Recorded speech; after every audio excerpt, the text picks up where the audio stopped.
Hi, I'm Mike Beliveau, and as you can see, we are back at Duelist Den, and our subject of discussion this week is going to be this beautiful rolling block rifle. Now, this was made by Springfield Armory under a royalty agreement with Remington for the U.S. Army. It was made in 1872, and it's known as the Model 1871 Springfield. And that's despite the fact that on the receiver, it's clearly stamped Springfield 1872. But I'm going to go by Flaterman's guide on this and call it the 1871. So this rifle was chambered for the 5070 government cartridge and was issued to the U.S. Army. And we're going to talk a little bit about the history of it, and then we're going to load it up, and we're going to see if it can make some smoke.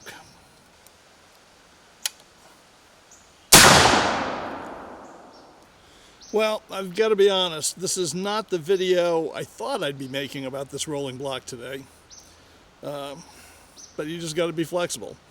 I had originally planned to take this out to the Middletown Anglers and Hunters Club and shoot it on their 200-yard range on paper and on steel. I was going to shoot it at 100 and at 200, see how this ammo is regulated for the sights. And that did not happen because when I got there, I discovered that they are re-excavating the 200-yard range and it's closed.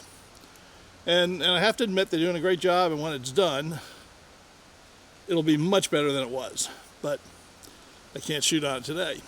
So I turned around and I headed for the West Shore Sportsmen's Association, where I figured I could at least shoot at paper and steel on the 100-yard range and see how that's doing.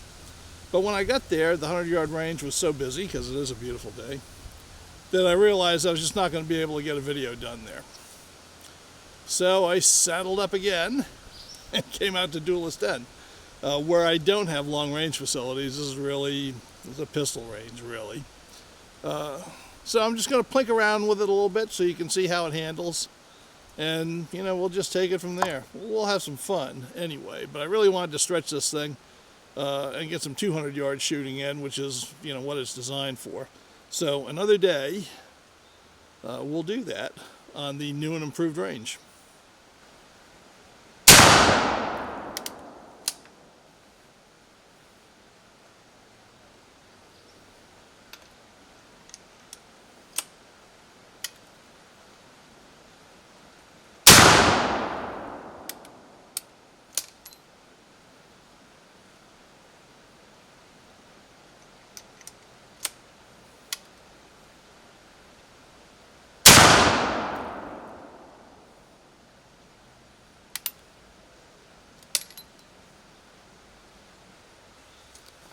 The earliest Remington Rolling block guns were the so-called Remington split breech carbines that were made for the Army at the end of the Civil War. Starting in 1864, Remington made 5,000 of these carbines chambered in .46 rimfire for the Union Army. Another 15,000 of these carbines were made for the Army in .50 caliber rimfire in 1865. Now here's where the story gets interesting. In 1870, the Army sold most of those guns back to Remington. They sold them 3,600 of the .46 rimfire guns, and they sold them back all 15,000 of the .50 caliber rimfire guns. Remington bought them, and they promptly turned around and they sold them to France for use in the Franco-Prussian War. So that was a predecessor to the iconic rolling block rifle. In 1867, Remington started making the true rolling block rifles on the big number 1 action, their big military action. And this is the gun that saved the Remington Corporation from bankruptcy. The Civil War was a good time for gun makers. Remington was making new model Army revolvers as fast as they could turn them out. They built an entire new production facility just to make new model armies for the Union forces. And they built a steam power plant to run all the machinery in there, dedicated to that. And there was a time when every man and boy in Ilion, New York was employed at the Remington factory, turning out firearms day and night, 7 days a week. It was quite the operation. Besides making a couple of 100,000 Remington new model Armies, they sold over $3 million worth of long arms, muskets, to the Union forces. So times were good. But when the Civil War ended, the good times ended with it. And the U.S. government exercised its right to cancel all undelivered contracts. And of course, that's quite a blow because Remington was actively working on making some of those guns. And they were counting on the revenue from all of those contracts. And overnight, it disappeared, leaving them with a pretty big stockpile of surplus handguns. So it was a bad time for Remington, and they very nearly went bankrupt. And what saved them was the Remington Rolling Block rifle. Well, the Remington Rolling Block rifle ended up becoming a global superstar. And besides its domestic orders in the civilian marketplace and for the U.S. Army, hundreds of thousands of these rifles were shipped overseas to countries like Egypt, France, Sweden, Denmark, Argentina, a whole host of countries. And that revenue is what kept Remington afloat until it could recapture the civilian market with new guns. And this is really the rifle that built the modern Remington arms. So the Rolling Block allowed Remington basically to get its feet back under it and get back into production. And by the 1870s, Remington's gun production had actually surpassed the total gun production of the nation of the United Kingdom. So they were back on top with a bullet, baby. So those were some good times in the 1870s and the early 1880s. And largely, they were riding a wave of their foreign sales of the Remington Rolling Block rifle. Now, during the height of the 1870s, Remington employed well over 1,800 people. And they were turning out on a daily basis 1,400 rifles and 200 revolvers. So they were back in full production and doing quite well. Now, the company's salvation was largely due to Samuel Remington. And he was the second youngest son of the company's founder, Eliaphet Remington. And his forte, as it turned out, was sales. Now, Samuel Remington aggressively courted overseas customers. And eventually, he made his headquarters in London and Paris, where he had residences, so that he could more easily sell to the foreign market. Also, I think he kind of liked living in Europe. Eventually, Samuel Remington was responsible himself for selling over 1 million Remington Rolling Block rifles to various foreign armies. It was quite an achievement.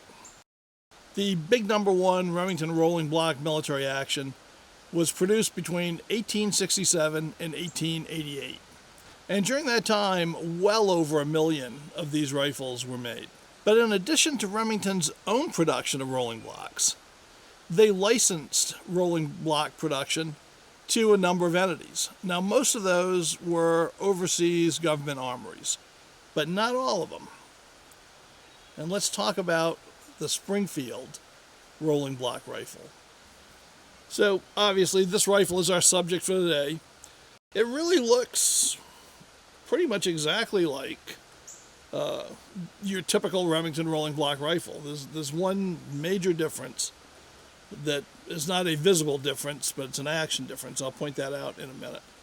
But the only real visible difference, as you can see, is on the left-hand side. It says model 1871. And on the right-hand side, it says U.S. Springfield 1872. Just to keep you guessing, I suppose. These guns were made in 1871 and 1872, only in those 2 years. And they made 10,001 of them. I'm not sure why they got the one. Maybe it was a prototype. So this would be a pretty much bog standard Remington Rolling Block clone if it wasn't for one thing. One thing that Uncle Sam did not like, and I'll demonstrate this for you in a minute, but the one thing they didn't like was the way the gun was loaded. And not so much the loading of it, but the safety factor in the way it was loaded. Because the way this gun's loaded, you have to bring the hammer to full cock. Put this on here. Then you open up the breech. And then you can insert the bullet. Okay, it's got to be all the way open. Now on a standard Remington, you're going to see something different here than you would see. That just dropped in the half cock. That's the Springfield. It is now perfectly safe. But on a standard Remington, when you close it, this remains a full cock. In order to get on half cock, you have to hold it with your thumb, pull the trigger, and then bring it down till it catches in the half cock notch. Uncle Sam thought that was a dangerous way to go when you're dealing with Snuffy the Soldier, because there's every possibility that his thumb might slip off of the hammer and you might put a hole in something you don't want a hole in. Maybe Snuffy himself or one of his partners, and that would be a bad thing. So the government had Springfield design the safety system, and actually it works very well. So you open up, put a bullet in the breech. Do I have one here? Yes. Put a bullet in the breech. Close the breech, and when you do, you are in a safety position. It cannot fire. In order to fire it, you have to bring it all the way back. Then you can shoot. And if you want to eject, you just open it all the way, and bang, it flips that baby right out of there. Very good system. So that was a change made on these, and I think it's excellent change. I think Remington probably should have copied it for their own guns, but they never did.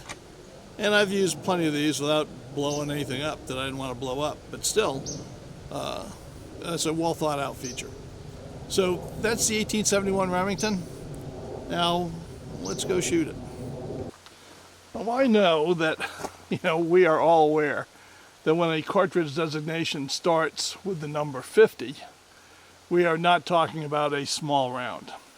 But just to give you a sense of perspective, here's the 5070 government cartridge on the right, obviously, next to a 9mm handgun cartridge.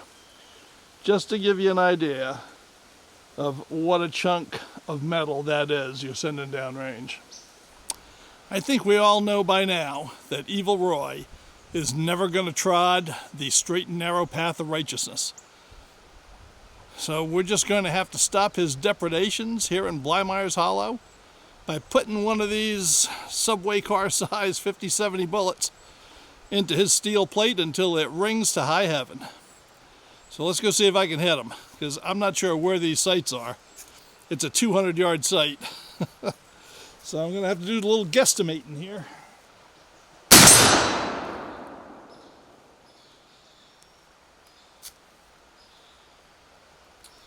Well, not bad. Let's put a few more in them just for fun.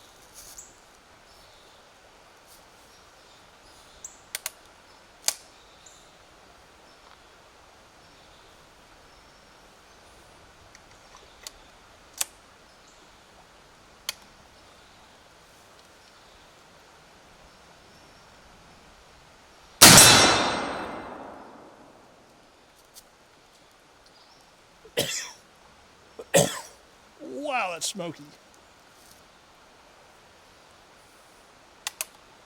One more.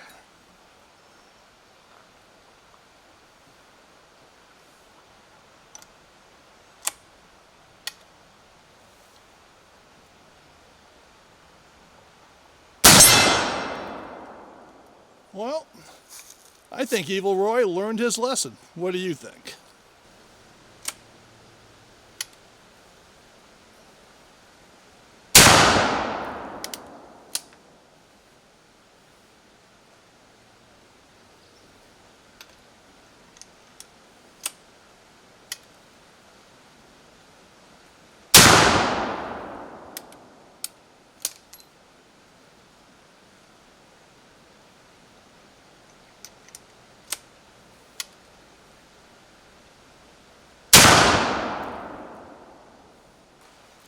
Well, I wasn't planning on doing this type of shooting today. I was planning on shooting paper and steel, like I said. So I didn't bring any novelty targets with me. So when I was heading here, I stopped at a gas station. I got a couple of jugs of fruit punch.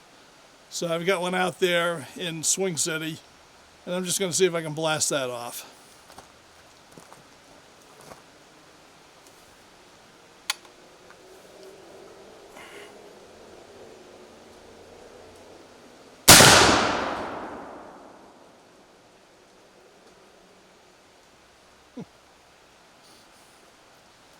Well, I have no idea how that looked on camera. You might not have seen anything because of all the smoke. I'll have to check that out. Well, that 50 caliber slug vaporized that juice container. But the bad thing is you couldn't see it from here. All you could see was a huge cloud of smoke. So I'm going to try something else just so you can see it blow up. See, I only brought one camera with me today because of the nature of the video I was expecting to shoot. I know I keep saying that, but it ended up I was woefully unprepared for the type of video I actually shot, because ordinarily I would have a camera up here on me and I'd have a camera down there on the target so that I could show you the target going poof. But that didn't happen this time. So I think I'm going to put a camera down there. I've got one more jug. I'm going to put a camera down there on it, and then I'll come back up here and try to blow it up. See, we'll see what we can see.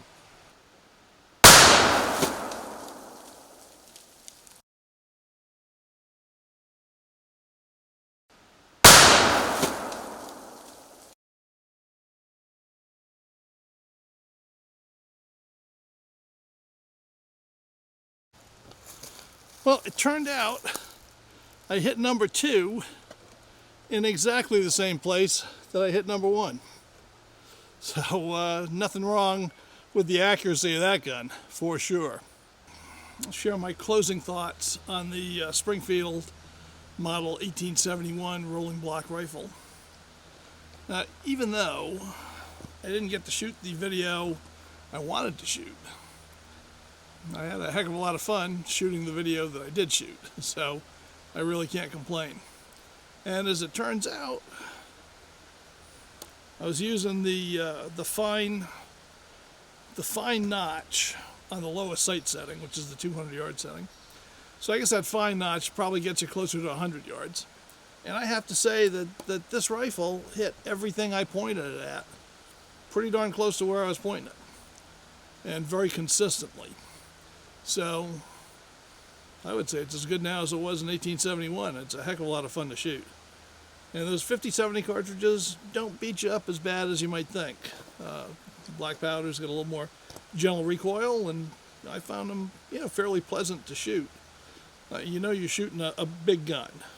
I mean, there's no getting around it. It is a big bore gun, but it's not something that leaves you crying and rubbing liniment on your shoulder when you're done.